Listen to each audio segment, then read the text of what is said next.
Hello, everybody. Thank you all so much for joining us on this beautiful December afternoon. Welcome. Welcome to this online celebration and farewell event for the Climate Emergency Unit, marking the end of the CEU's 5-year mission. My name is Severn Cullis Suzuki, and I'm honored to be your MC tonight. I am a lifelong activist for intergenerational justice. I've dedicated my life to healing our relationship with the earth and to each other. And I'm so proud today and honored to be here as your MC, as a friend of the Climate Emergency Unit. We're all beaming in. I see people from all across Turtle Island, the country of Canada. We're beaming in and sharing this online space across lands. And just before we jump in, I just want to take a moment to ground ourselves and ask everyone to just think about where you are physically, where your feet land on this earth, the territories where you are, the lands and waters that support our existence, especially as many of us are uninvited settlers of these lands. And think about for a moment that we are able to enjoy these places today because of the actions of the people of these lands, people who've been here for thousands of years, taking care of the lands and waters so that we can enjoy them today. I'm calling in from the territory of the Weewaikai First Nation here on Quadra Island. And just going down to the beach, I'm reminded of the incredible bounty that has been carefully stewarded and to continue to feed us today over millennia. So grounding in the places we are, having gratitude and awareness for where we are, I think now we can jump in to the celebration that we have today. A few words of housekeeping. Know that we are recording this event. We will be also posting the recording after the event. So just so you know, we will be recording and sharing. For now, you are all muted. We invite you to introduce yourselves in the chat and to note also the territory from which you are joining us so we know where you are. We also invite you to, throughout this event, share any of your own reflections on the CEU, the Climate Emergency Unit's work through the chat. In a little bit, we're going to hear from the CEU team, and then we will open the floor to some questions. Please put your questions in the chat. And if we get time to actually answer those questions, I'll invite you to come off mute and on camera if you want to pose your question. Okay, so here we are, the Climate Emergency Unit. The Climate Emergency Unit was always intended to be a 5-year project, and that 5 years ends this month. We have a lot to talk about. Over the last 5 years, this team has been incredibly busy. Just quickly an overview of what they were working on, and this is just such a quick overview. The CEU initiated what is now the BC Climate Emergency Campaign, which is a coalition that has the sign-on of over 640 organizations. They initiated the National Fair Shares campaign to get Canada to honor its global finance commitments, and the Diaspora Project to undertake climate organizing in the South Asian community.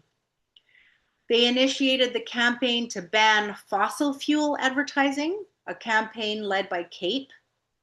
They have been part of campaigns to get gas out of buildings. For a time, they initiated a campaign directed at the CBC to get our public broadcaster to up their climate reporting. They had a hand in initiating climate emergency and just transition campaigns in Alberta, Ontario, Newfoundland, and Labrador.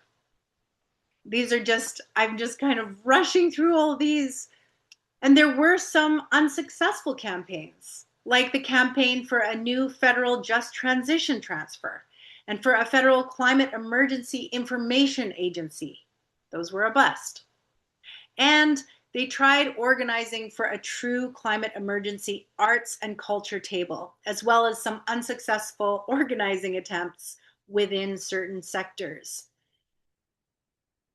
And last but certainly not least, this team led the national campaign to win a new federal youth climate corps. The team engaged with a lot of elected leaders across the country, and two of them even took leave to run for office during CEU's 5 years. So that's quite a lot of different strategies, attempts, experiments, projects. And I really am so glad that we are taking this time to actually talk about these things, reflect on these projects and the success as well as the failures. And truly, there is no failures. There's only this incredible effort and experimentation and trial, and talk about what we have learned. So, lot to debrief. We have a very full program over the next 90 minutes. We're going to have a panel of the CEU team members in conversation with myself. We're going to talk about their 5-year project. And as many of you know, one of the CEU's markers of emergency is to tell the truth. And so in the spirit of trial and strategy and telling the truth, they're going to do just that. What worked, what didn't, and what lessons they feel are important. And as noted, we'll have a little time also for your questions as well. Following that, we're going to have a number of special guests, partners and allies of the CEU who will share a few parting thoughts. And following this, the team will provide some quick updates about which of their campaigns will be continuing after the CEU closes at the end of this month. And they'll also share some of the legacy resources they are leaving behind. And I'm really excited about the report that they have created, a mission report, CEU lessons and legacies that they will be sharing with us. Finally, we'll invite Seth to share some concluding reflections. And after the formal event ends, people are welcome to stay on if you'd like to watch the premiere of the CEU's final 12-minute video of the 6 markers of emergency. And if you want to stay even longer, we'll just be leaving the Zoom open for a short freewheeling after party. Lots on the agenda here. So to get us started, we're going to invite Ruby Singh to come and start us off in a great way with some poetry and music. Ruby is a multidisciplinary performer, composer, and producer residing on the unceded territories of the Chumash, Squamish, and Tsleil-Waututh nations in Vancouver. His creativity crosses the boundaries of music, poetry, photography, and film, engaging with mythos, memory, justice, and fantasy. Singh's work is informed by sound found all around us, from the whirling planets and stars of distant galaxies to percussion of an umbrella under coastal rains to the perpetual moving birdsong of the dawn chorus, constantly circling the globe. Singh believes in art's ability to reimagine futures, to repurpose aesthetic freedoms towards civil and environmental justice. That's the official.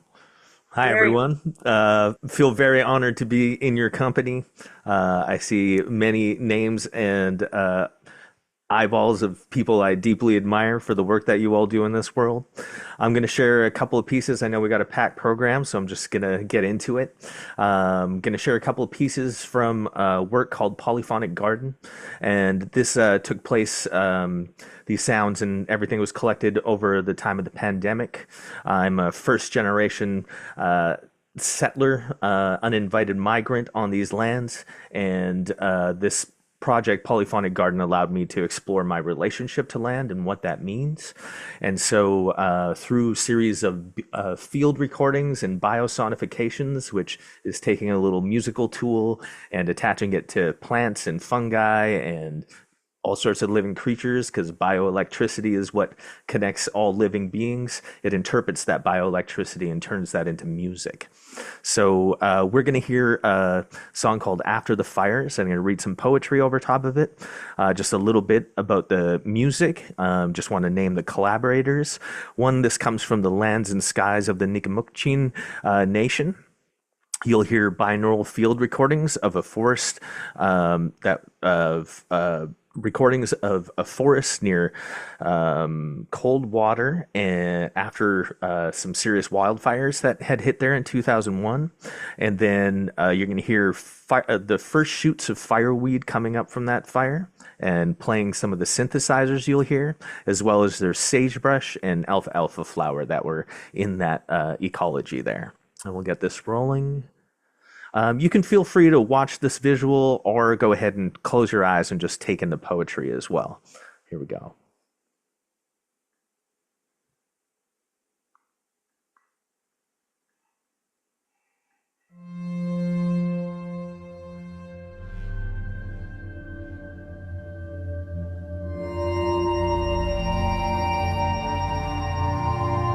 What do we hold secret?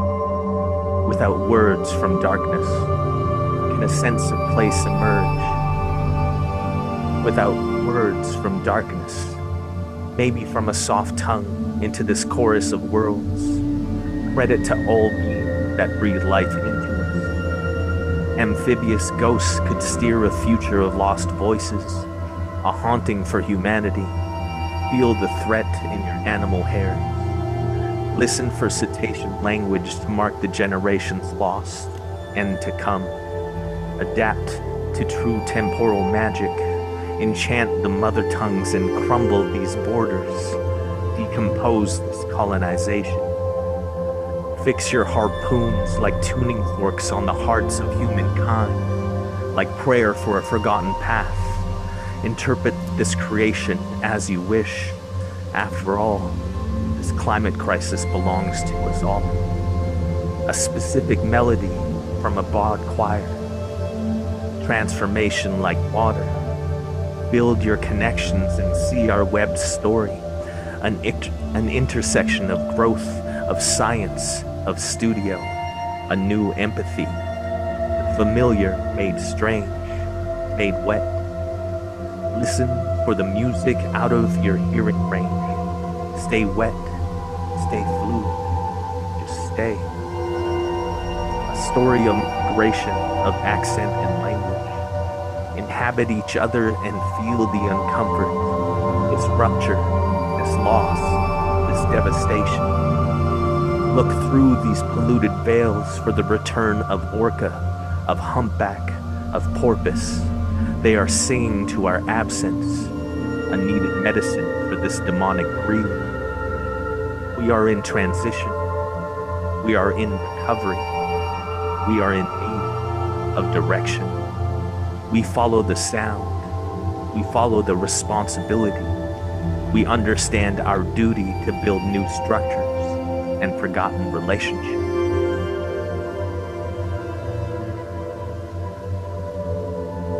What more of this body can we give? Leaf, branch, and root, all in sacrifice for you. When will we understand we live for each other? You look for visions, we listen for change.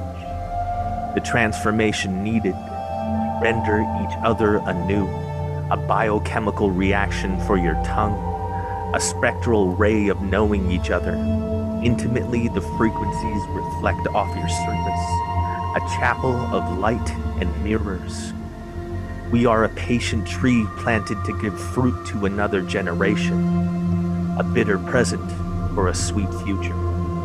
The mystery is calling through the hummingbird's tongue, the butterfly's wing, the bees attune, the pollinators hold tender spaces for life's breath. Let us be held by this land, Let it open a portal in you. The temple bells of your heart are ringing. Follow the harmonics. An estuary of bioelectric current craves connection. Patch into this body of work. Find root and sky. Find breath and exchange. In this pact, known long before your first inhale, the burst of transcendent light transports us to the more than human. Decompose this domination, decompose this separation, decompose this despair. A child's sight is needed, the tender reach of imagination towards what this world could be. If grief is what love becomes, the despair is the depth of our connection to it. Thank you. Woo!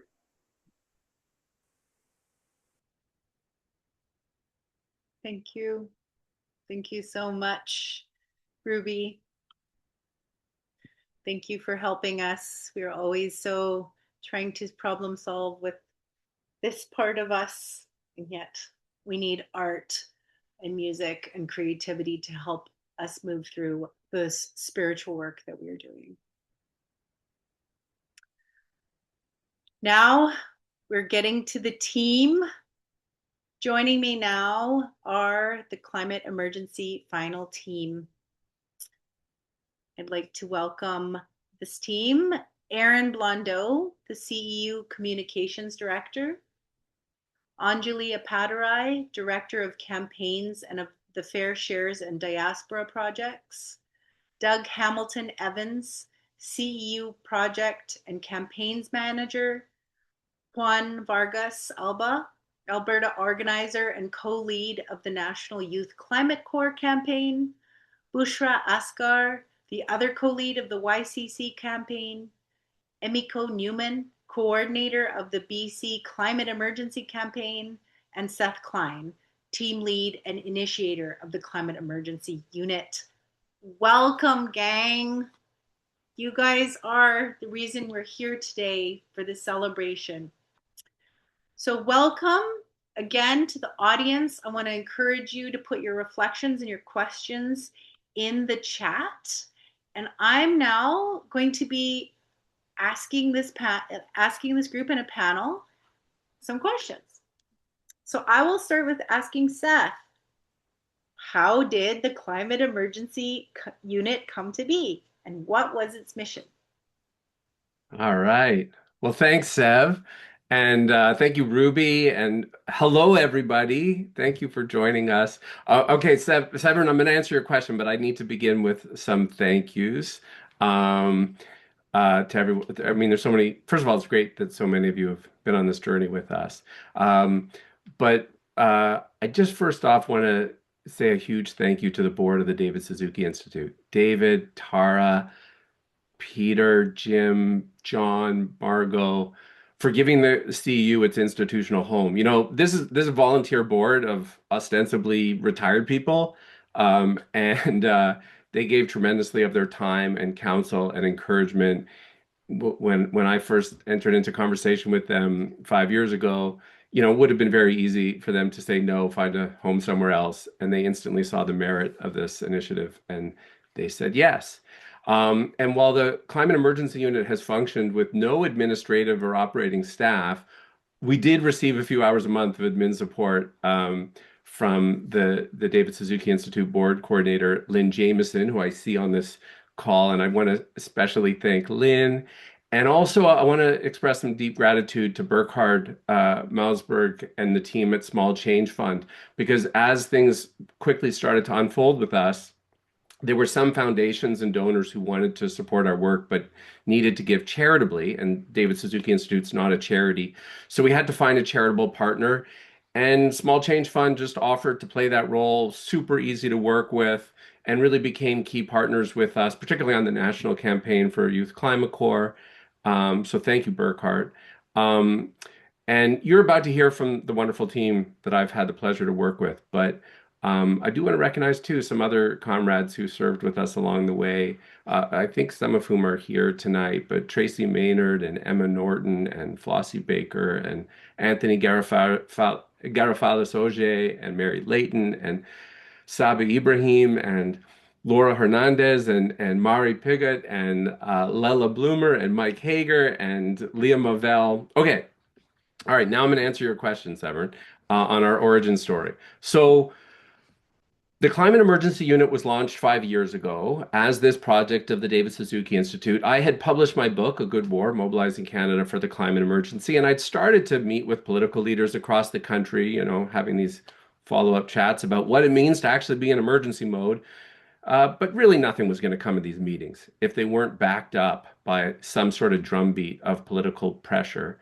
And so the DSI board and I cooked up this idea of a time-limited project, the whole intent of which was to initiate joint campaigns and coalitions to advance emergency ideas, um, and to press for the implementation of wartime scale policies to confront the crisis. The idea was to press leaders into genuine emergency mode by building these coalition tables federally, provincially, sectorally around those ideas. And the intent was that we weren't going to be primarily about organizing individuals, but rather we would be about organizing organizations, gently cajoling other organizations into emergency mode, convening them into these joint initiatives and tables to build that drumbeat. And additionally, there was really right out of the gate this desire to focus on engaging with organizations from outside the traditional environmental movement. So mobilizing institutions and groups from health, faith, labor, business, youth, arts and culture, community sectors.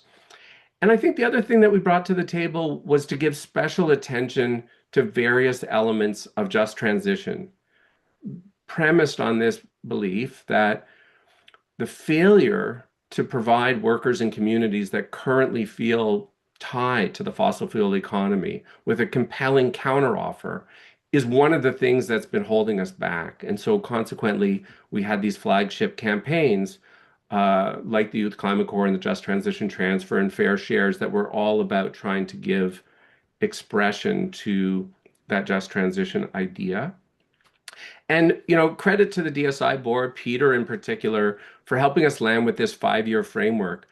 It's weird to be closing an organization. Most of us don't do that, but we wanted to have a model that would communicate the message, which is that big things need to be accomplished in a few short years. And I don't think we fully appreciated it out of the gate, but it really had some key advantages. It meant that, we didn't need admin and human resources and staff. It meant that we didn't need to spend time building our brand because what would be the point? And that allowed us to focus more on our role as coalition builders. And, part of the critique of our work has been to say to our fellow movement friends, stop doing what isn't working. And this 5-year model concretely hardwired that right into our DNA.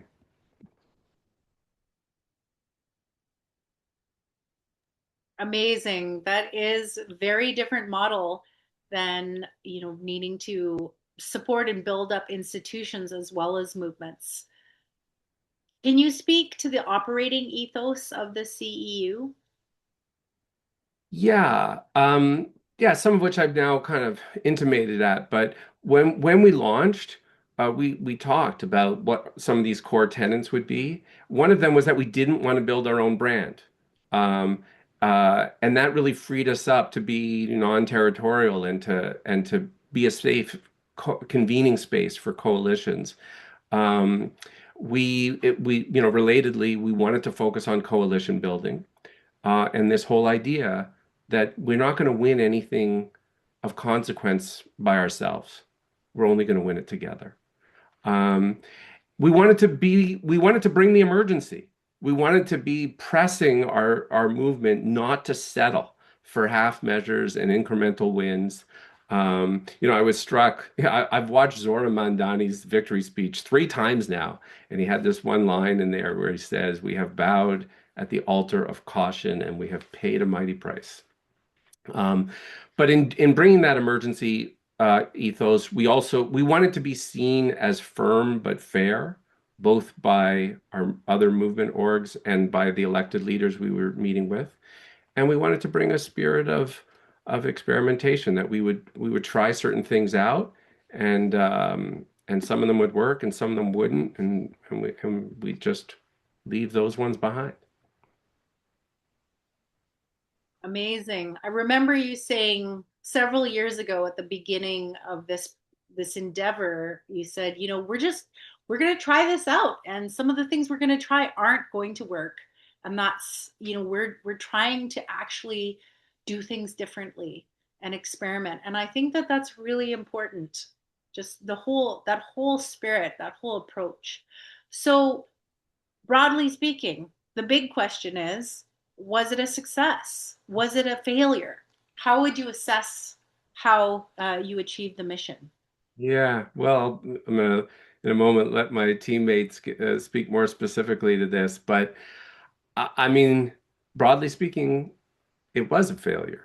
Uh, um, the sad truth is that the whole idea of the Climate Emergency Unit was that we wanted to win these brash new public institutions and policies. That idea, that was another piece of the ethos, is this idea that to truly achieve speed and scale, we need big state-led programs and institutions, and we didn't win those. Um, with the exception at the the last moment of at least getting our foot in the door with the Youth Climate Corps. But I do think there were subtle wins along the way. We were up against some tough headwinds in terms of the larger political economic context and the pushback from the fossil fuel industry itself, which was, unrelenting. In our first couple of years, we had a particular focus on sectoral tables, like organizing in the arts and culture sector and in the faith sector. I would say those were largely unsuccessful to really get those tables into emergency mode. They ended up being more introspective than outwardly, building political pressure. As you mentioned off the top, two of our teammates, Anjali and Bushra, ran for office. They didn't win, and yet I wouldn't call it a failure because their campaigns were so inspiring to so many people. And yeah, I guess I'll leave it at that and open it up to our teammates to offer their reflections on some more specifics, wins and losses. Excellent. Yeah, I agree. This kind of language, I mean, binaries are, not really the most accurate way of describing reality, but failure and success, those aren't quite the right words or concepts. I think we really need to be thinking in that black and white way. I think there's been so much progress in what you guys have achieved that wasn't even planned or weren't even part of maybe some of your anticipated goals.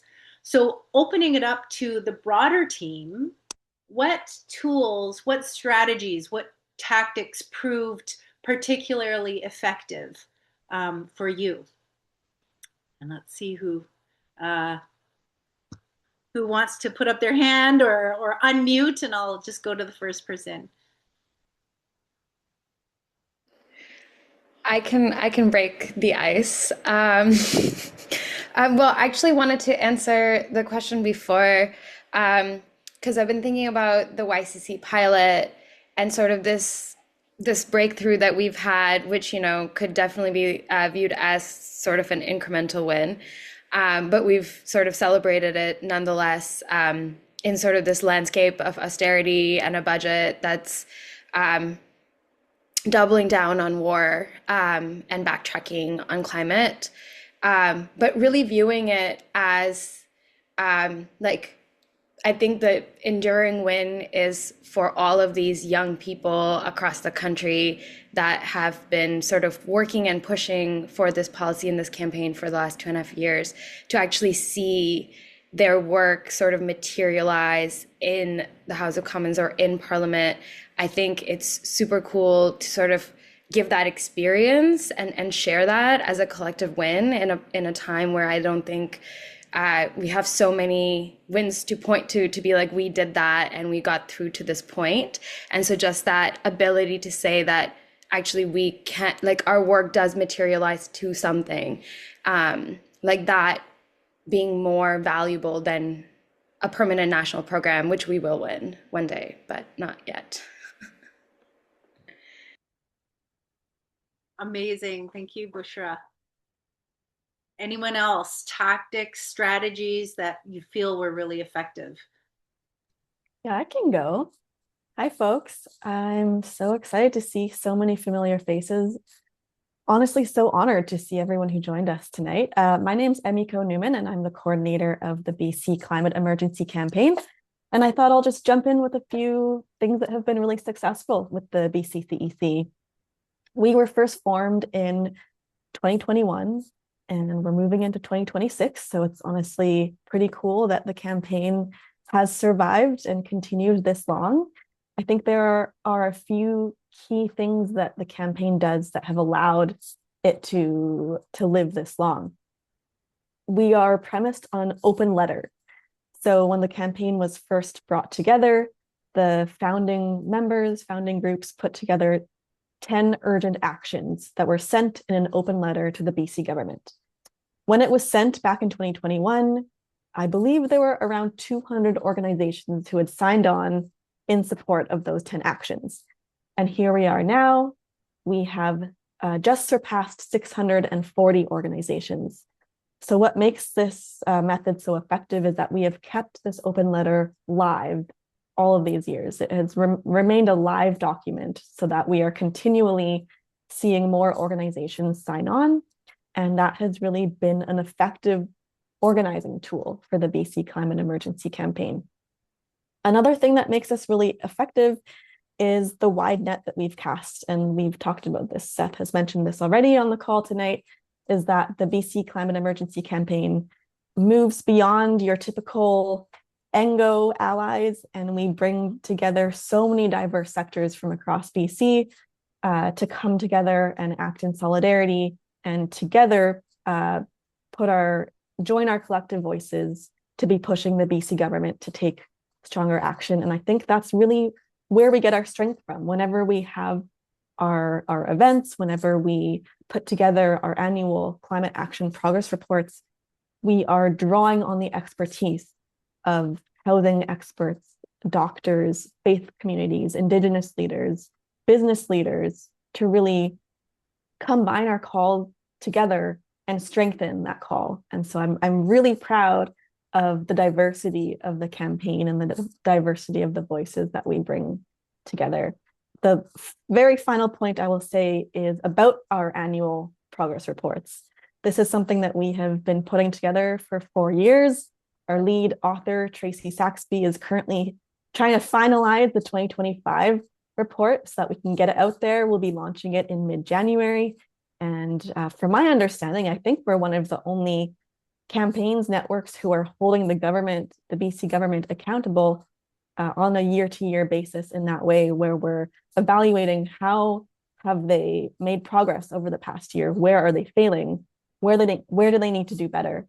And so it's pretty special to have that resource that we can have as this tangible thing that we can bring to cabinet ministers, bring to MLAs, and show them very concretely where the BC government needs to be stepping it up, which is honestly, quite frankly, in many, many areas at this moment.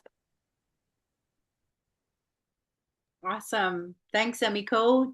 Doug, I think you're next. You have something to say. Sorry, Emiko, you're doing amazing work as always. I wanted to follow up on something Busher was mentioning, like the young people, the powerful many young people who fought for the Youth Climate Corps campaign, and maybe if that's one lesson or like something we can leave behind is, I'd love for Busher or Juan to kind of talk about the organizational strategy behind that, because I think there were some really strong pillars that worked together. One was this distributed organizing strategy. There were sort of strongholds of relatively like sovereign organizing groups across the country. Juan, Bushra, and Leah were really, pivotal in getting those together and supporting them. Supported by, we had you know, almost 200 different civil society organizations from across the country, from many different like groups and sectors, sign on sort of the similar open letter strategy that Emiko was talking about. And then, the organizers really getting in touch with them and getting in touch with their members and building those relationships, which came in handy for leveraging government. And then sort of and then at the same time with that energy and the, force from the outside, some subtle and deft inside game strategy with government relations. Our friends at CanRac were very helpful with that. And we got some support from Pivot. Aaron Freeman, I think you're here today. Hello, thanks for that. That was from the Public Voice Fund through Small Change Fund. But really, really importantly is like the amount of this next generation of organizers that are coming up through the organizers on this call. So I'm gonna toss it to maybe Juan to take that on. Yeah, I think you got a lot of it there. Hi everyone, I'm Juan. I'm in Emiskwichiwasgahigan, also known as Edmonton on Treaty 6 territory. And yeah, I think just like investing and understanding the motivations and the kind of dreams of a lot of your young organizers was really key to setting people up to succeed. Obviously, with a lot still to learn, because the work that Bushra and I did, and Doug and everyone else on the Youth Climate Corps team, was the work of having two, maybe three, maybe four staff trying to organize a whole country. And so obviously the central question there was, even though we want to mobilize organizations and we want to move people within organizations, those organizations are made of individuals. And so we really thought through a lot of the organizing from the point of view of the individual, even if the goal wasn't always to organize individuals, like Doug mentioned with our letter. But I would say that one of the simplest and also most radical tactics that we use within our organizing was just the one-on-one, like the relational meeting, where you sit across from someone or you sit across a Zoom room from someone, and you really not just like get to understand like why do you want to do this work, or like what matters to you about something like the Youth Climate Corps, but really like what is the motivation that drives someone to do something, right? Like just saying I care about the environment is important, but like why? Like really getting under people's skin in a good way, right? Understanding what makes people tick, like transformed my organizing and transformed me as a person. And so I think that that is such a central part that was able to make our work a large success, because we approached our conversations with that edge, and we approached our relationships with that edge. And here we are. Okay, I don't want this conversation to be just about Youth Climate Corps, but like I do want to add one more thing. I think it's also just so important to meet people where they're at. I found that honestly, a majority of the young organizers I met in this campaign came to me because they were unemployed, unemployed, underemployed, dealing with just the crushing reality of being a young person today, and and like helping them in ways, because I think young people today actually just don't have resources about like how to navigate the world. And so part of being an organizer is actually being a connector. So oftentimes outside of just being like, we're working on the Youth Climate Corps campaign, like I was sharing jobs with them, I was sharing opportunities with them. I like, as things came through my email, it was always sort of filtered out to them. And like trying to understand, yeah, like what they wanted to do, whether it was to become a journalist, and like trying to be like, hey, do you want to write an op-ed on the YCC? And like trying to connect those things. And yeah, I think organizing is building relationships. And I think we built a really beautiful network of people. I mean, you can tell based on just the vibes in this virtual room. Yeah. Yeah, I guess I'll just jump in there. It's just so wonderful to see my superstar comrades just being able to reflect on this work, and the YCC should not be underestimated as what a win it was, especially as Busha said, in the context of an austerity budget and a time of austerity. And I just would echo that last part. That last part about relational organizing being really at the root of this, and this, the campaign, all the campaigns that we've tried, and even the ones that have broken through, were really great ideas at their core. But a great idea is not as powerful as the relationships that help you convey that idea to confront power. And so it really is so at the core really about a human to human connection and relationship. I do want to shout out Tracy Maynard for her amazing coaching in really helping that concept to click for us as organizers, right off the top at the Climate Emergency Unit. And I think that was woven into the culture of the whole organization, which I'm grateful for. So that's definitely part of what we'll be taking forward as well.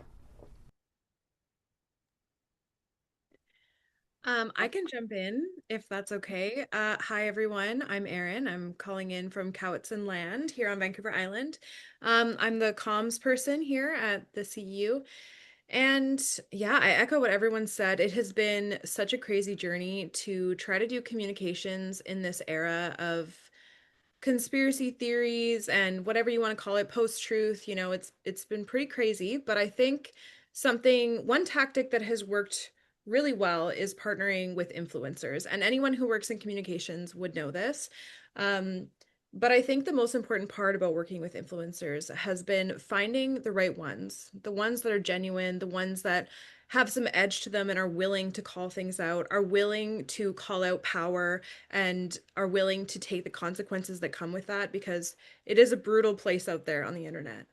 Um, General advertising I found was very expensive. Also, giving money to Meta at a time like this, no, let's not do that. So influencers was great. But I think the biggest tactic overall that was really good for our communications was just telling the truth and just being bold. Even when it can be scary and you can face backlash, just tell the truth, be bold, be honest about what we're facing. Amazing. Oh, there's so much more to say. I have a question here that segues onto what didn't work. What didn't work, but if you think of if there's more things that need to be highlighted on what did, feel free. I can just hop right in there, following from this thread of the relational meeting, and maybe speaking a little bit to my understanding of why the coalition work wasn't as successful and this is something that I would say all the time, is that a lot of the work that we need to do needs so much time, and time is the one thing we don't have. Especially within a 5-year project. So it really felt like trying to build the kind of relationship and trust, because we would always say that we move at the speed of trust. Um, like yeah, we didn't have the time, and like it was also just like if we did have the time, it would be about, acting 2 years from now, and acting 2 years from now, when that's half the length of the project, just didn't feel like the right moment. So like I still strongly believe that there's a role for that kind of work, the kind of work that the great Ella Baker called spade work, where you just like sit and do the spade work, and you talk to people, and you build the relationships, and you build the trust, and you build the inspiration to then be able to act. But it's the work that isn't seen, right? Like you can have 100 individual meetings with people over the span of 2 months, and like that too many people isn't seen as action, right? And at the same time, being able to do that over and over and over and over again, so you can actually understand why people want to act, and you bring them together, and so you can act. Um, that's so where so much of that power comes from. But unfortunately, just like it wasn't in the cards, right? And it wasn't in the cards in part because it just wasn't in the model.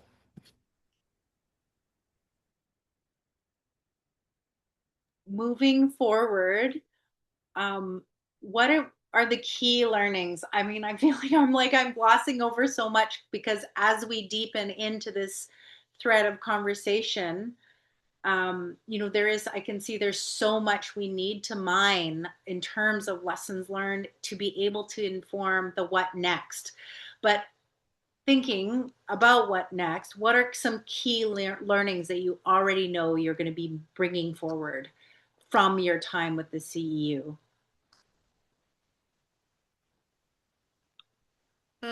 I can jump in. One of the biggest things, and I know that Amika put this in the report, so maybe you're going to say this, but I'm going to say it first.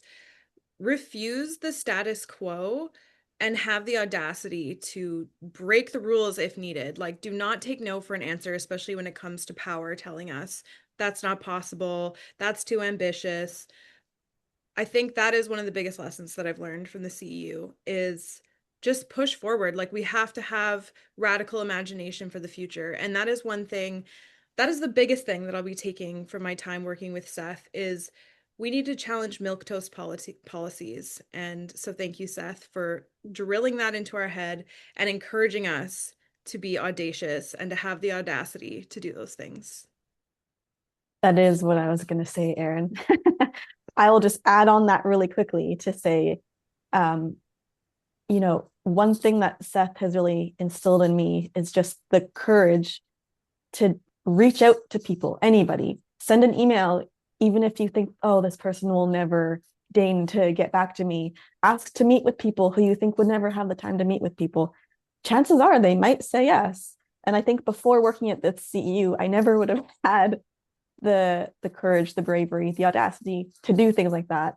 And I really am grateful to now feel like I have that instilled in me that like, yeah, we can achieve big things. Getting the YCC in the federal budget, it's honestly, I know it's not the scale of what we wanted, but still, it's pretty mind blowing to think that because of 5 years of hard work organizing, we were able to achieve that massive win. So be audacious. Don't be afraid to ask for big things.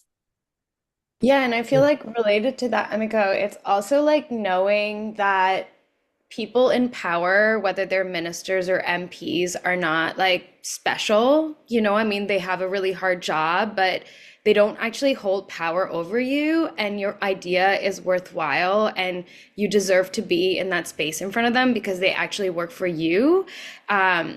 And every time that they say that's not possible or it's too big, you have to just kind of push back and push back and push back and just not take no for an answer. But like really, really hold your ground. Yeah, even if you feel like you're actually losing it, which oftentimes you're kind of like internally like I'm going a bit crazy, but somehow it pays off. Yeah. Could I follow up on this sort of like the be audacious thing is one thing that I saw from the Youth Climate Corps campaign too, is not only be audacious, but sort of like codify the audacity. We collectively built these principles and hopefully Mike can drop them in the chat, but it was like very clear with the government what we're fighting for and what we are willing to accept and what we're not willing to accept, but also it had held ourselves to account as well. This is what we're fighting for. One of the many core principles is centering Indigenous knowledge and sovereignty, which demands of us to think about how will we do that and to be in conversation with Indigenous leaders in this space. So, we held a webinar with Sacred Earth Solar a while ago, featuring Serena, who's on this call today, and Carol and Janelle Lapointe and Aubrey Ann. And from that, we've sort of had this ongoing conversation about this policy paper that we'd like to develop that will hopefully be put out by Yellowhead shortly. And it's been a process for a while now, but it's like through these conversations that we mull over these important things. And likewise, Leah Mavell, who's on the call as well, hosted this great event centering Indigenous sovereignty in the places colonially known as Newfoundland, with a paper coming out soon. So it's sort of like be audacious to ourselves and hold ourselves to our principles and accounts and keep going through. And I want to bring that up too, because it may seem background to sort of the big win, but it's actually foreground and it's vital. And I think it would be a massive betrayal for the YCC to be kind of end up pushing green colonialism or false solutions in the face of like economic reconciliation. I have more to share, but we should carry on to someone else. I can jump in very quickly. I think I have so many takeaways from this, and I am sure the learnings will keep coming. One is something other team members have said, which is to not fall for the siren song of incrementalism and just to keep that radar sharp because it is a slippery slope into allowing fascism essentially to arrive here and to if we're not the ones to hold the line for what is right and true, then who will be?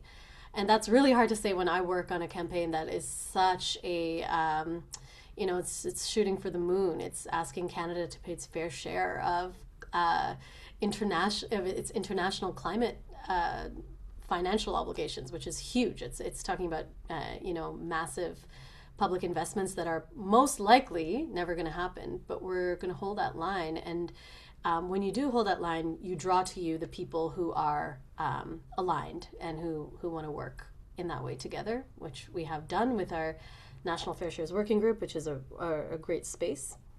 And secondly, big lesson for me is that similar to what Busher was saying, nothing about this system that we live in is a foregone conclusion. There's nothing that is fixed or permanent or a stone wall. It's all made up of humans, and it's all made up of power dynamics that can and will be changed if we organize in the right ways. That was huge for me because I think I came into this project with my biases, my imposter syndrome, my feeling of being, that the government was this like impenetrable force and that power was an impenetrable force, and it's simply not. It's all fluid, and I think it's good to remind ourselves of that in our work. I can just weigh in on this one. I mean, first of all, one thing I learned, and you're realizing it listening to these people, is to. I mean, I'm kind of an introvert. I'm not an organizer by nature. When Emiko and Anjali and Bushra and Juan are hosting these events and tape, they really bring the fun. They make it fun and make it super welcoming.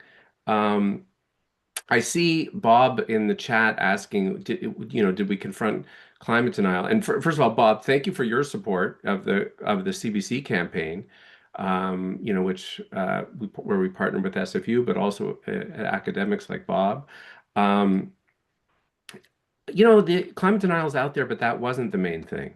My experience is that the main barrier we faced was this ubiquitous failure of imagination, like over and over again, whether it was dealing with policymakers, elected leaders, civil society leaders, sometimes our own allies. The wall that we continually ran up against was this failure of policy imagination. We'd be engaging with policymakers on the idea of a new crown corporation or the Youth Climate Corps, and constantly would be like, okay, but who do we send a check to? And we'd be saying, no, you have to lead. You have to build something big, new, and audacious. And that was a challenge. And it was one, credit to the YCC team. Like they got lots of advice saying, lower your expectations, make the demand, smaller. Maybe don't call it climate. Maybe don't pay the young people and make it voluntary. And they just rejected all that advice. And thank goodness for that. I guess, Dave? oh, go ahead. Yeah, to your question of like what I'm taking forward and how, lessons for the rest of the climate movement. I think part of this is something that I really learned from the Youth Climate Corps campaign, and maybe a little bit comes off as a hot take. But it's that the climate movement needs to get serious about power. I think that overwhelmingly we kind of approach the demands from a place of values and morals because we really care about climate and we really care about this and that.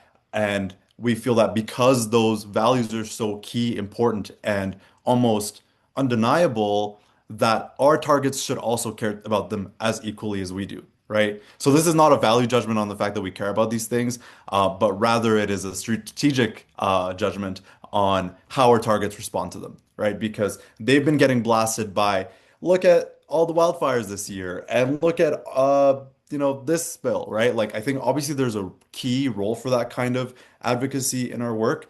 But if we're to really compel power to act for everyday working people, then we need to understand why power operates the way that it currently does. And we do ourselves a disservice when we answer that question with, oh, it's greed, oh, it's money, right? Like that's a huge part of it, but that's not the whole story. So when we're really trying to get a sense of like who are our targets, like what do they care about, like what are their values that they love proclaiming having, right? Like that is what so much of this organizing work is about. And and with a lot of my love, like that's not something that I see the climate movement doing in whole. And so I'll give you an example of the Youth Climate Corps, which is that the Youth Climate Corps actually hardly ever spoke about climate, right? Like we knew that it was a climate solution. Like we started with the belief and the understanding that it was a climate solution.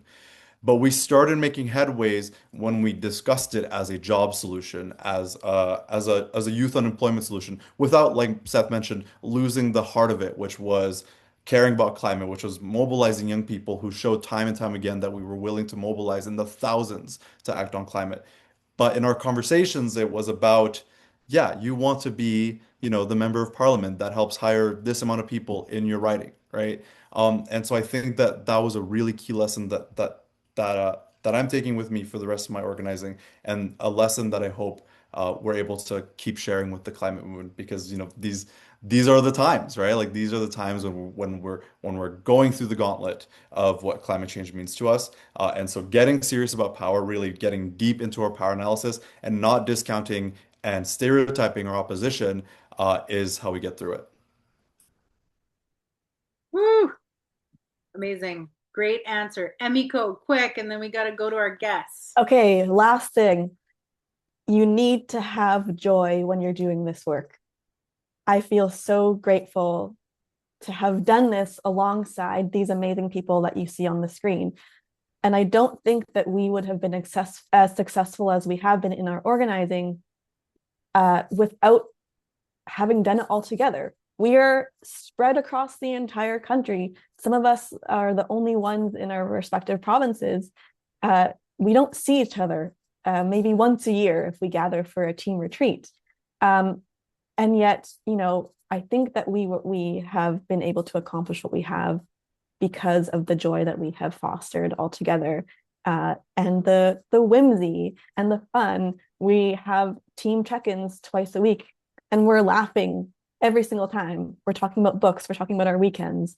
You need to be able to maintain that joyful spirit because this work is so depressing and it's crushing, and reading the news every day is devastating. And so I just wanted to really highlight that point that you have to see the light at the end of the tunnel. You have to keep the joy alive in whatever way you can.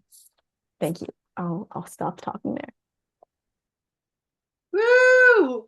Okay, what a great thing to underscore. And I can feel that radiating from you all. You all really like each other, and clearly you were having fun while you were doing that. Yes, we need to keep the joy. Are you guys seeing all the hearts that are coming up throughout this whole discussion? Like we've been getting into all of this wealth of knowledge that you've accumulated, and I mean it's just it's all kinds of crazy emojis happening.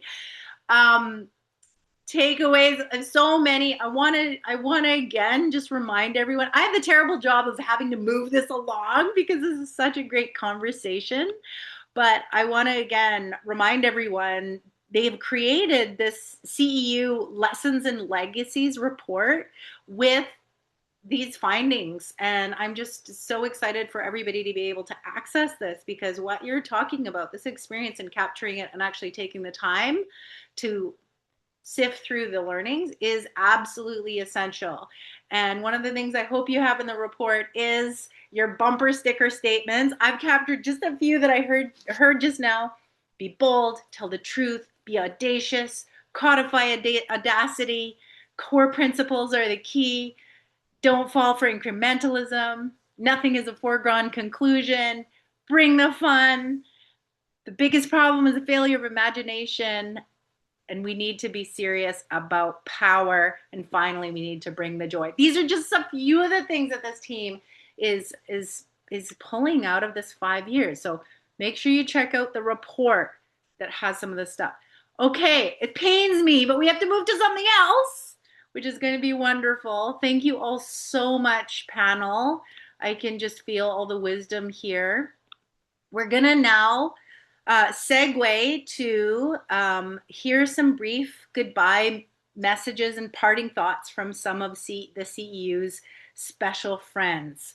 So, speaker number one, first up, is Serena Mendizabal, Managing Director of Sacred Earth Solar, an Indigenous women led organization dedicated to advancing a just transition that has been leading efforts to end fossil fuel dependency in Indigenous communities. And Serena has been a great partner with the CEU team on the Youth Climate Corps campaign.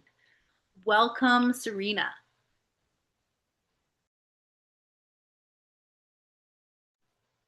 Perfect.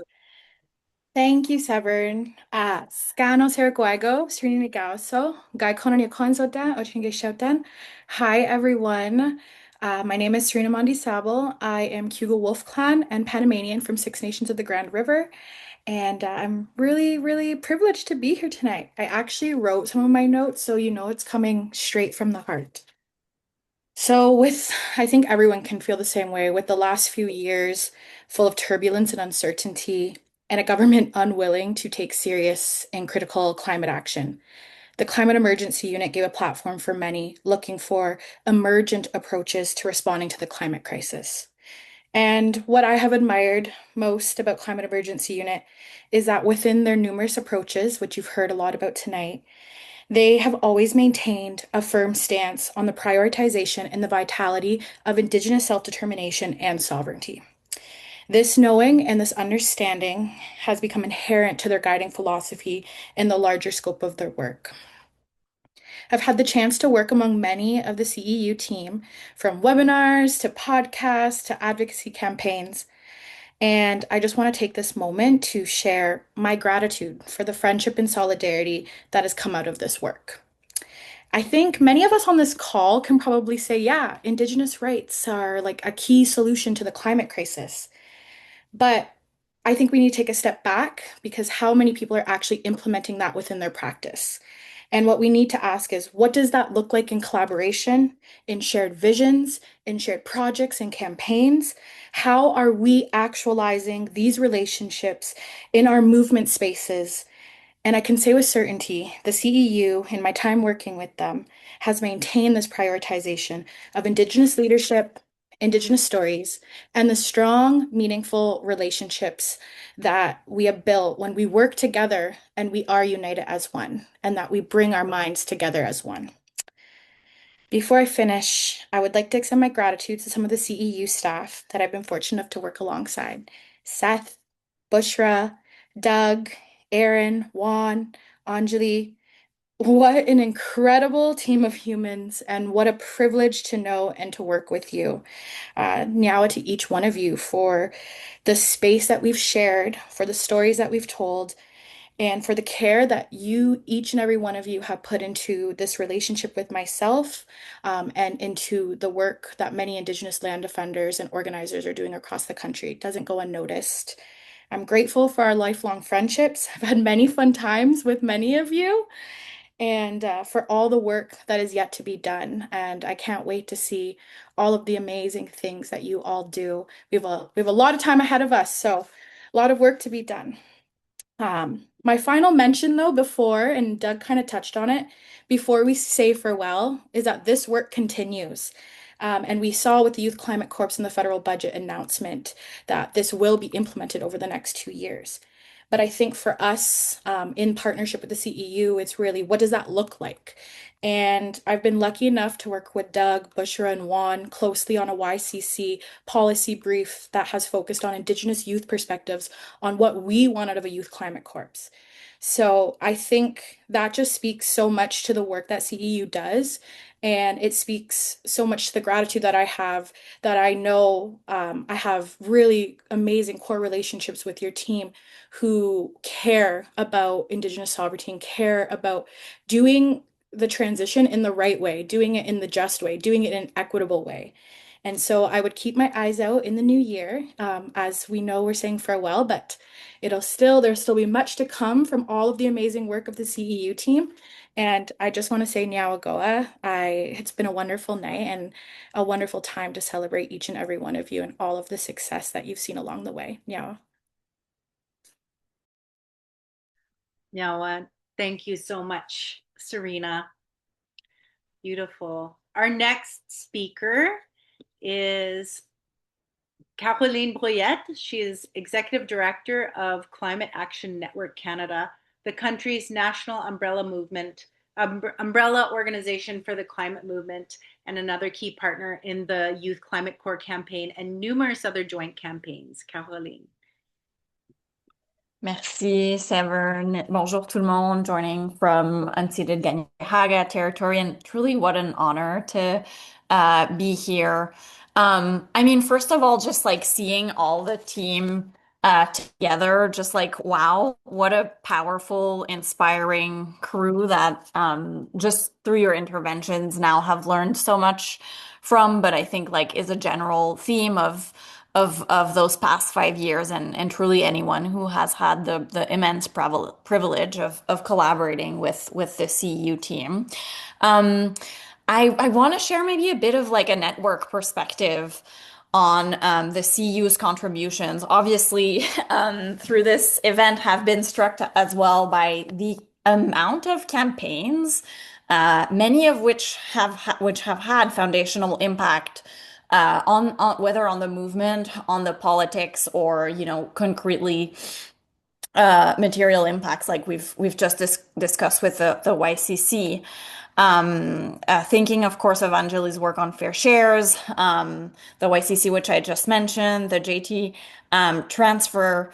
But maybe some of the less seen or maybe like older impacts were some of the things I wanted to chat about and that I've noted here.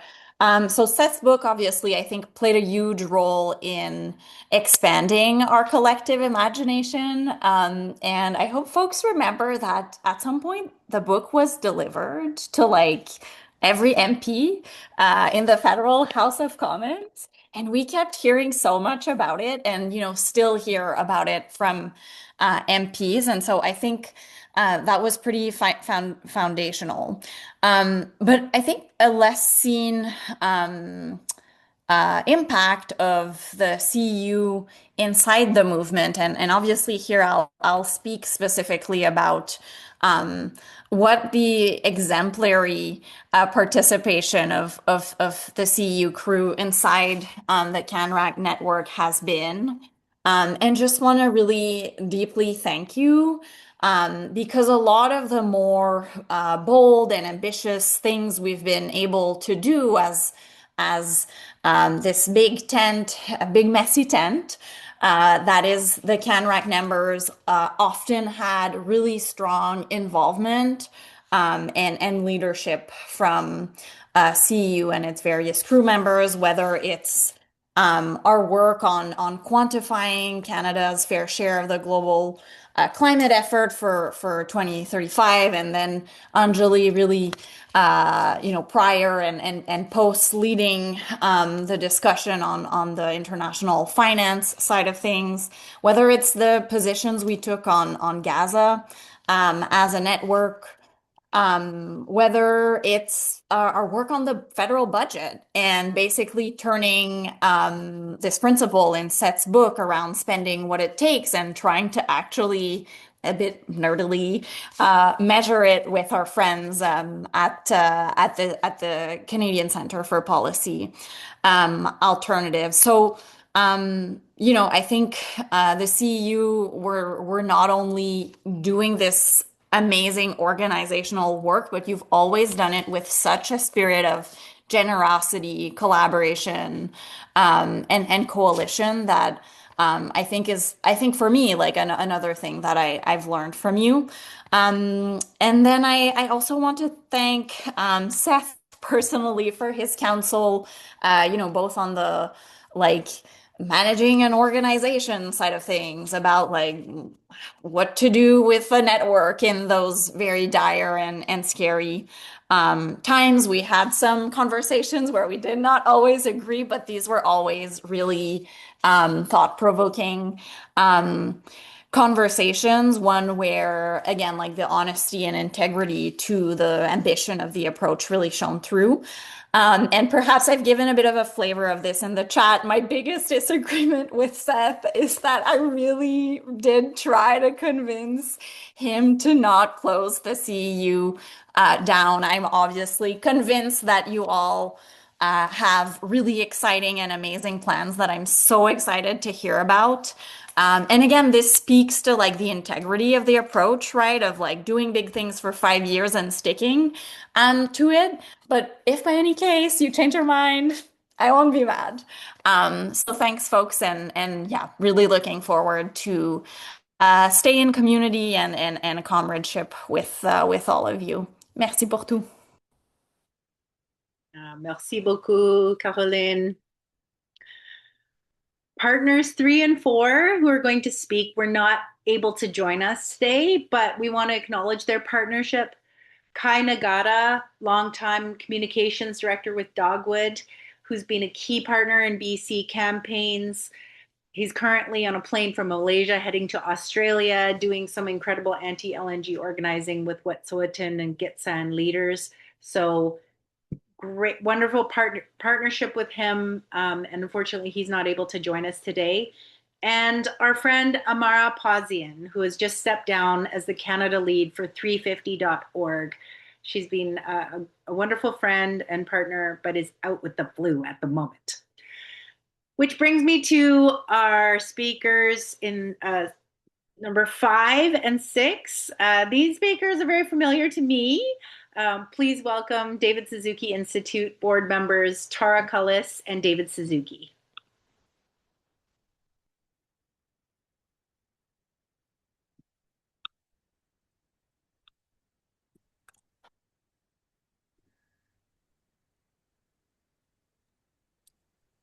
Oh, there you are. I just unmuted you. Oh, thank you. Well, I'm Tara Cullis, and I just want to say it's been a real pleasure having the CEU associated with the David Suzuki Institute. And I think everyone on the Institute board, Peter Robinson, John Lefebvre, Margot Lane, David Suzuki, and I, has enjoyed all the updates, all those progress reports. And we've just been so excited to get to know all that amazing cast of remarkable characters you attract, Seth. I must say, I loved the diversity of your work and your campaigns, the importance of audacity, as people have mentioned tonight, the excellence of your organizers. It's so fun to hear about the one-on-one, the relational work and the learnings. And we noticed the joy and whimsy that Emiko talked about. I mean, and a lot of it was, I'm sure there wasn't a lot of joy in parts of it.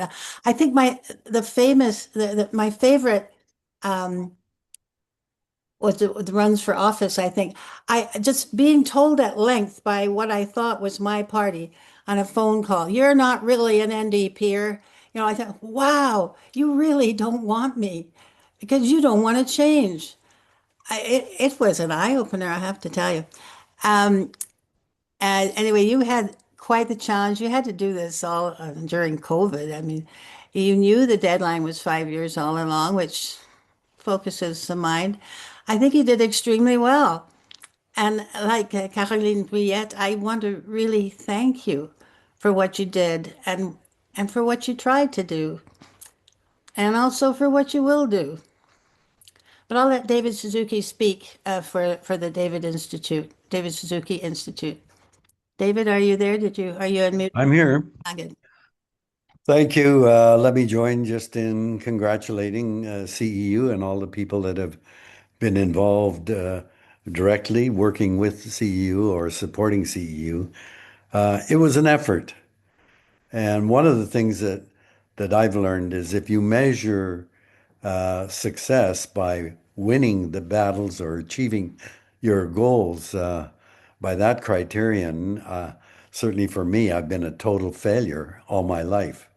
I started out, remember, I had studied in the United States for 8 years and came back a hotshot geneticist, and I thought I was going to set the world on fire until Rachel Carson published Silent Spring and changed the path I was on. But I felt when I came back from Canada that the most important area that was going to affect Canadians' lives was science. Scientific discovery and application through technology was going to transform the way we live. And I thought that we need to have a scientifically literate public because we can't just leave science to politicians and business people to make major decisions. And so I chose to use the media to publicize. And in that, I've been a total failure. I think the important thing, though, is that we try. We all try, conditions change with time. I have been felt it such a privilege when Seth came to me after publishing his book saying I'd like to do something on the basis of what we've learned from the book. In my mind, I knew instantly this was huge, a huge opportunity for me to help in any way I could, but an opportunity to really get the conversation onto a different level. And the goal is very simple. You know, if Sisyphus was pushing that rock up, but always had it crashing down, I thought maybe Seth and the CEU would be successful in getting the rock over the edge and getting the challenge as an emergency.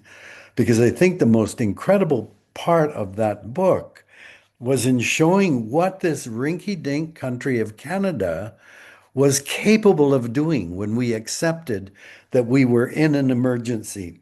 There was only one thing to aim for. What this little country did is really so uplifting and inspiring. And I thought that the first film that you came out with the CEU, was magnificent. I thought, that's it. That film is going to get the rock over. I didn't realize the extent to which social media had so muddied the conversation that this really powerful short film simply in the same way with the book itself, which I think, had a huge impact. It was, as was pointed out, given to every parliamentarian. I know a lot of people said that book was really important. And we've fundamentally failed to get that rock over the edge. When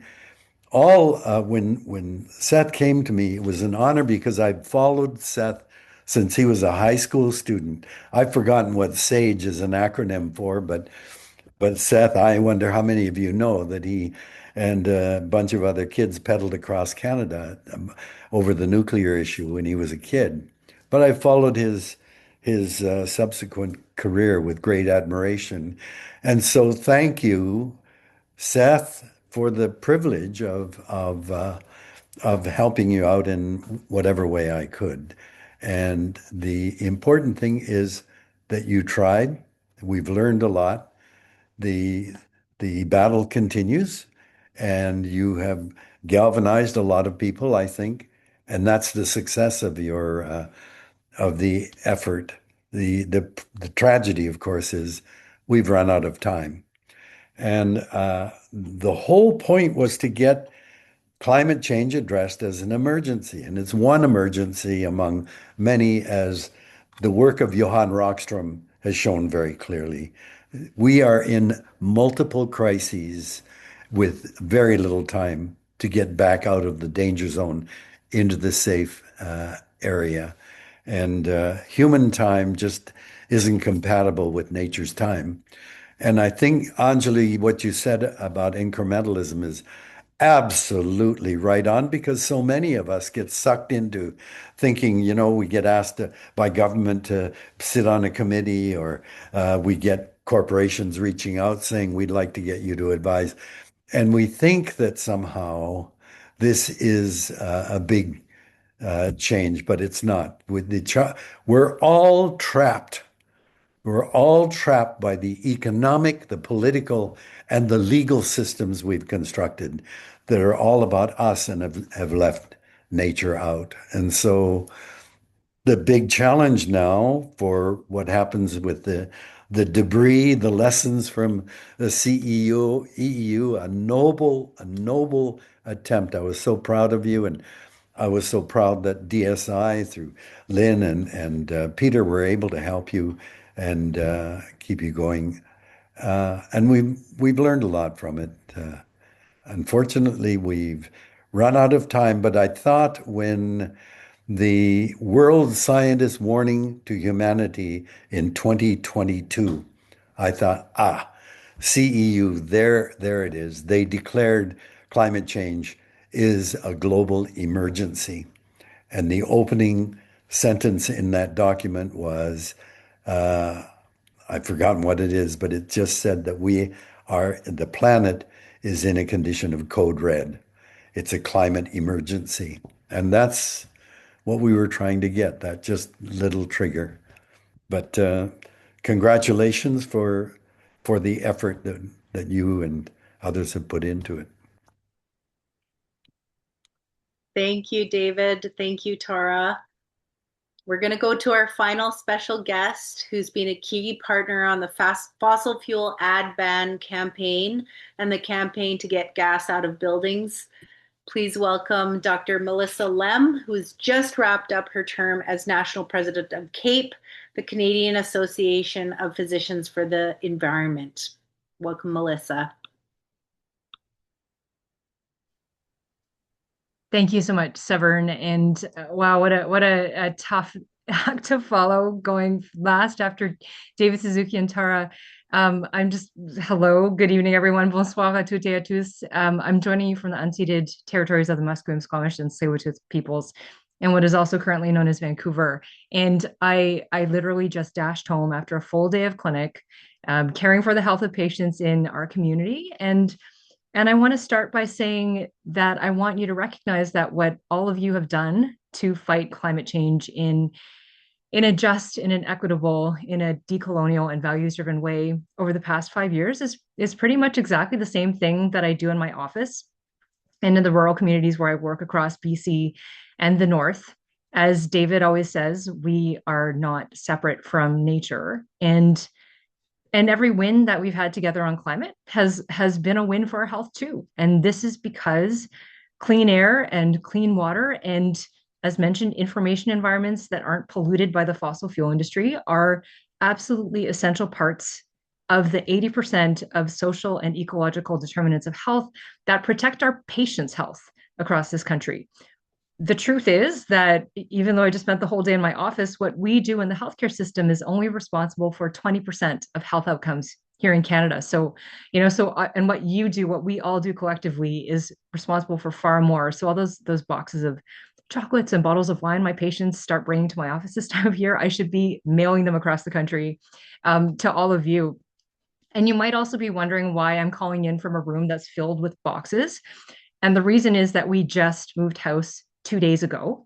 And this move is bittersweet. We loved our old home. I watched my son take his first steps there, and our rooms were filled with music and memories, but it was time for us to move on. And just as I snuck in, I was looking around this virtual room, and I see so many friends and collaborators who have become like family over the past 5 years. Whether it was CAPE and the CEU working together on the fossil fuel ad ban campaign, which, by the way, as you probably noticed, generated some major wins and international influence. I still remember when Seth pitched me on that campaign in 2021, and I was just in COP30 in Brazil last month, and Canada's work on it was still a hot topic of conversation internationally. Or the Ontario and Nova Scotia climate emergency campaigns, or here on the West Coast, calling the BC government and fossil fuel industry to account over and over and over again in creative and effective ways. Our work together is leaving me and leaving CAPE and all of us with a whole new set of memories, a whole new set of skills and relationships that we will take forward. And so just like everything that led up to our family's move over this past week is creating a new chapter for us, the Climate Emergency Unit has really helped write a new chapter for the climate justice movement across Canada.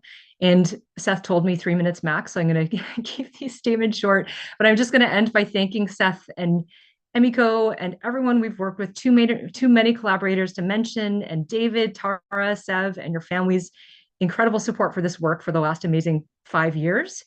Let's keep building on this foundation for years to come. Thank you. Thank you, everyone. Merci à tous.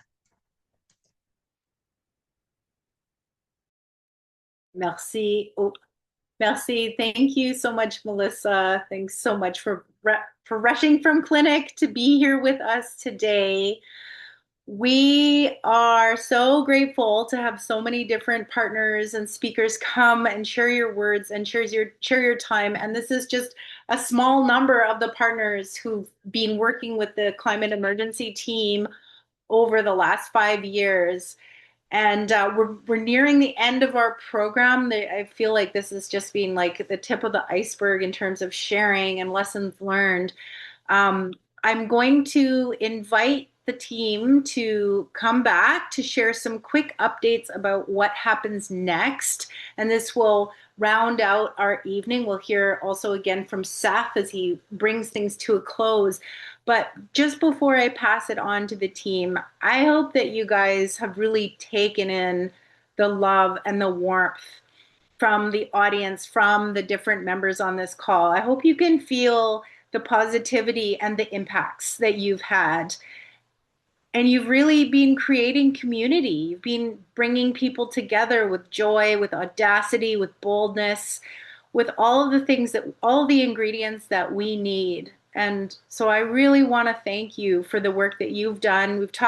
You've been incredibly disciplined about your goals, strategies, and beginnings and endings, which I really admire.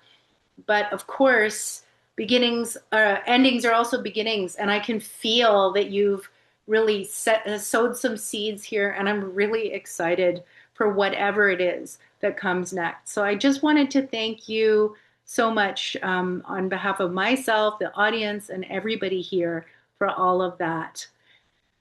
Now, over to you, over to the team for some thoughts on what's next.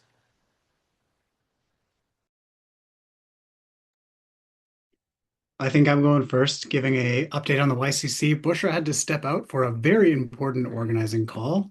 If you know, you know. But just because the CU is closing its doors does not mean the YCC ends. Bushra is going to be leading the charge underneath the Small Change Fund banner. We've got some great funding in place. Thank you to all the many funders on the call. And there's going to be sort of a small team of organizers, small group, helping Bushra hold government to account, making sure that sort of the pilot in this budget is the best freaking pilot we can possibly get according to our principles, prove its worth, develop a roadmap to our full vision for $1 billion plus in the budget, a national program.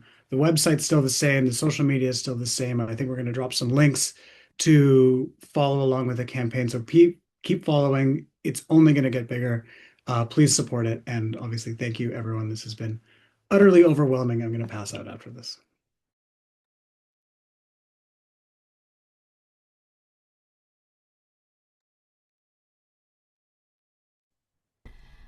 Am I next? Okay. Oh no, Emiko. Go for it. I think it's you, Anjali. Okay. Sorry. So our work, the two campaigns that I spent the most time on were climate emergency organizing in South Asian diaspora and the Canada's Fair Share campaign. Both of those are going to have a new home under this very wee organization, the Padma Center for Climate Justice. Padma was founded a few years ago in name, and I've been doing some of my work under that umbrella.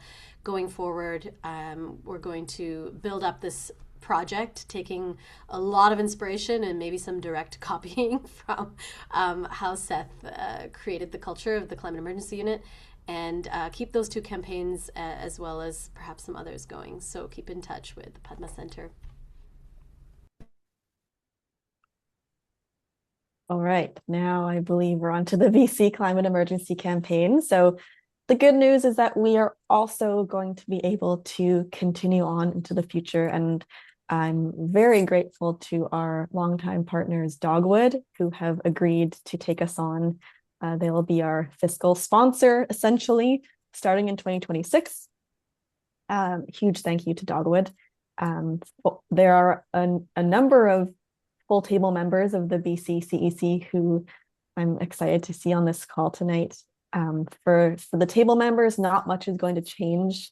I think the main thing is that I'll have a different email address, but other than that, most things will stay the same. And yeah, I just want to thank also our funders. A few of our funders of the campaign are on tonight's call. So thank you for being here and thank you for your ongoing support.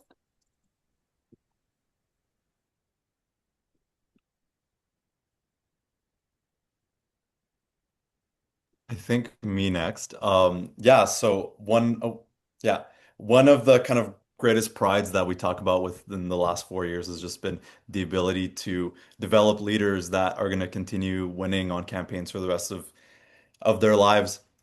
And a lot of the work that it has really allowed me to do is discern kind of my vocation around organizing. And so I'm sitting right here. I'm sitting in Edmonton. As a lot of you know, Alberta's in trouble. And a lot of what we have learned over the last 4 years is just how unequipped civil society is to protect the people that it's supposed to represent.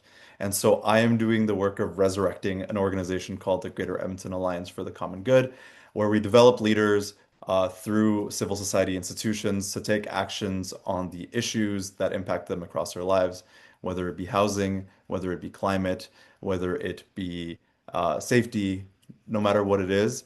Um, we're developing leaders, we're winning, and we're making Alberta, or as we've tended to call it here, the belly of the beast, um, a place where people look to for real organizing inspiration and hope rather than terror, which I think is kind of the status quo. So yeah, Mike dropped some links in the chat about how you can support us. Um, it's going to be bittersweet not being as deep in the climate movement, but we're really excited to get some wins for working people in the region.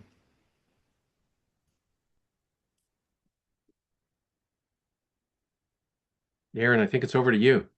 Okay.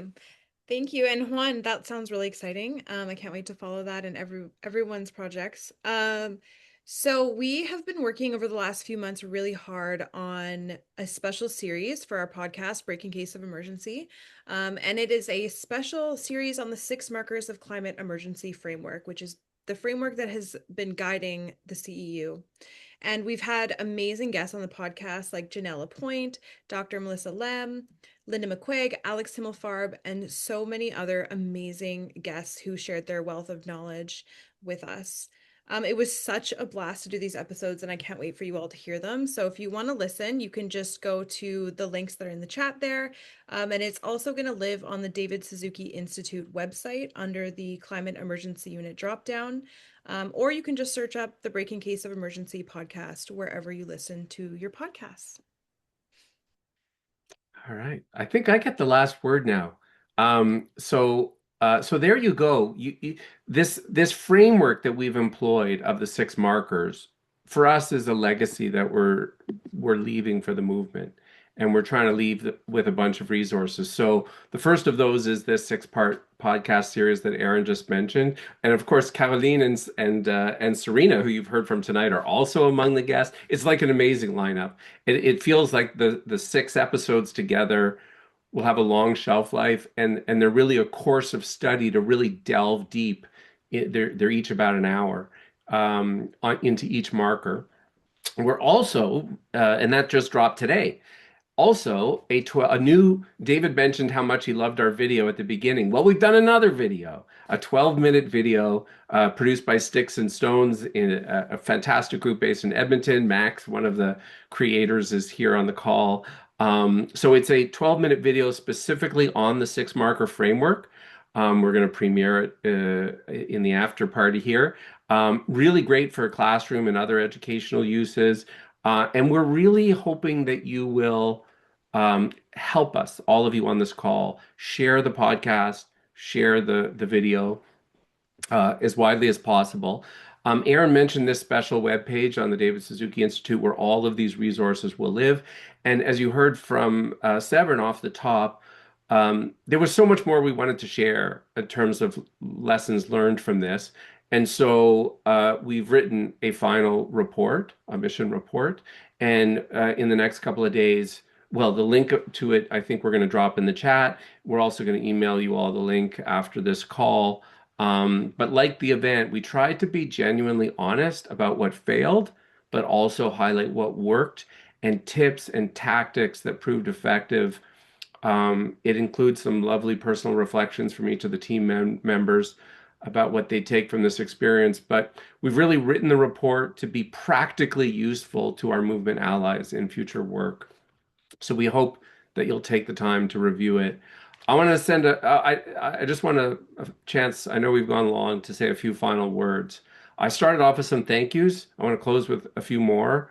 Um, Huge thanks to all of the groups that were such fantastic allies who you heard from tonight. The CanRac, Cape, Dogwood, Sacred Earth Solar, 350. There were so many others, too many to name.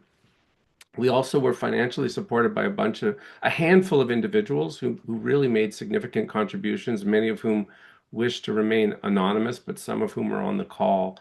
So Ross, Carol, Nancy and Robert, John, Iris and Pat, Marika, Bob, numerous others. And we also were supported by a number of institutional funders. We've gone late, so I'm not going to list them all. Well, Raffi Foundation, North Family Foundation, the Trottier Foundation, Energy Transition Fund, Jaroslawski Foundation, sorry, I'm going to name them anyway, Catherine Donnelly Foundation, Definity Foundation, Real Estate Foundation of BC, Atkinson Foundation, BC Teachers Federation, Public Service Alliance. There you go. A final send off, if you'll allow me. First, I just want to say this was a really nice evening. I just want to say how rare and precious it is to find oneself doing mission driven work with a super smart team of people who share a common sense of purpose.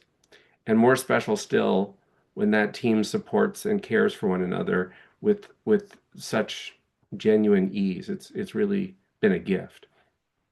The climate emergency unit's time is done. We landed some wins. We were up against some tough headwinds, but the larger struggle continues. And I think, we should take heart. If we've learned anything in recent years, it's how quickly the terrain can change when we least expect it. One way or another, we're going to have to take this up a notch. We've been telling people it's an emergency after all. And we're going to have to act accordingly, like our lives and those we love depend on it, because of course they do. When we set off on this mission, 5 years seemed like a good long time. And some of the early team members, again, some of whom are on the call, like Tracy, they asked me, well, what happens to us after 5 years? And I replied, kind of half joking, well, in 5 years, we will have successfully convinced governments to establish a bunch of transformative new public climate justice corporations and programs, and you can go run them. Well, it didn't turn out quite like that. But we knew it was a long shot. And I'll share with you the little talk I gave each new team member when I recruited them. I would say, thank you for signing up. It's a bit of a Hail Mary. The path to victory is narrow, and we're probably going to lose. But what else can we do except do the best that we can in the face of a clear and present threat in the company of other good people? And so that's what we did. And that's what we all need to keep doing. It's a dark time, and there's no place for false optimism. But as the climate scientist Kate Marvell says, echoing a sentiment that must have held true for many during the Second World War, this battle for our lives doesn't need optimists. It needs heroes. People of courage, which she defines as the resolve to do well without the assurance of a happy ending. And so that's just going to have to be enough for now. Thanks everybody for coming.